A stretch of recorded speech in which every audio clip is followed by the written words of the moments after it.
Gold trusted gold buyers తాకట్టులో ఉన్న బంగారాన్ని విడిపించి ఈ రోజు ఉన్న మార్కెట్ ధరకే కొనబడును. మరిన్ని వివరాలకు సంప్రదించండి 77107720. కులగణన చేస్తే ఏమి జరుగుతుందా అన్నటువంటి వాళ్లకు మంత్రివర్గ విస్తరణ ఒక జవాబు రాహుల్ గాంధీ గారు ఇచ్చింది. మొన్న జరిగినటువంటి ఎమ్మెల్సీ ఎన్నికల్లో 5 ఎమ్మెల్సీ ఎన్నికలు బలహీన వర్గాలకు సామాజిక న్యాయం జరిగితే తిరిగి ఈరోజు ఏర్పడుతున్నటువంటి మంత్రివర్గం కూడా అదే సామాజిక న్యాయానికి ప్రాధాన్యత ఇచ్చింది. ఇది కాంగ్రెస్తోనే సాధ్యం.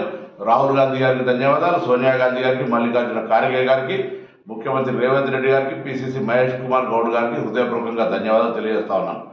ఒక బలహీన వర్గాలకు సంబంధించిన బిడ్డగా బలహీన వర్గాల లోపల జరుగుతున్నటువంటి ఈ కులగణన చేయాలనే ఆలోచనతోటి రాహుల్ గాంధీ గారి ఆలోచన ప్రకారంగా జరగడం, దాని తదుపరి జరుగుతున్నటువంటి తెలంగాణ రోల్ మోడల్ అనే మాట చెప్తున్న సందర్భంగా ఈరోజు ఎమ్మెల్సీ ఎన్నికలు కావచ్చు, మంత్రివర్గ విస్తరణ కావచ్చు, కులగణన జరిగితే ఏం జరుగుతుందో తెలంగాణ దేశానికి రోల్ మోడల్ అనేటువంటి మాట మరొకసారి తెలియజేస్తూ, ముఖ్యంగా పెద్దలు రాహుల్ గాంధీ గారు ఈ నినాదం తీసుకొని పోతున్న సందర్భంగా వారికి హృదయపూర్వకంగా ధన్యవాదాలు తెలియజేస్తాం. మరిన్ని వీడియోస్ కోసం ఛానల్ ని సబ్స్క్రైబ్ చేయండి. లేటెస్ట్ అప్డేట్స్ కోసం వాట్సాప్ ఛానల్ ని ఫాలో అవ్వండి. ఆ లింక్ డిస్క్రిప్షన్ లో ఉంది.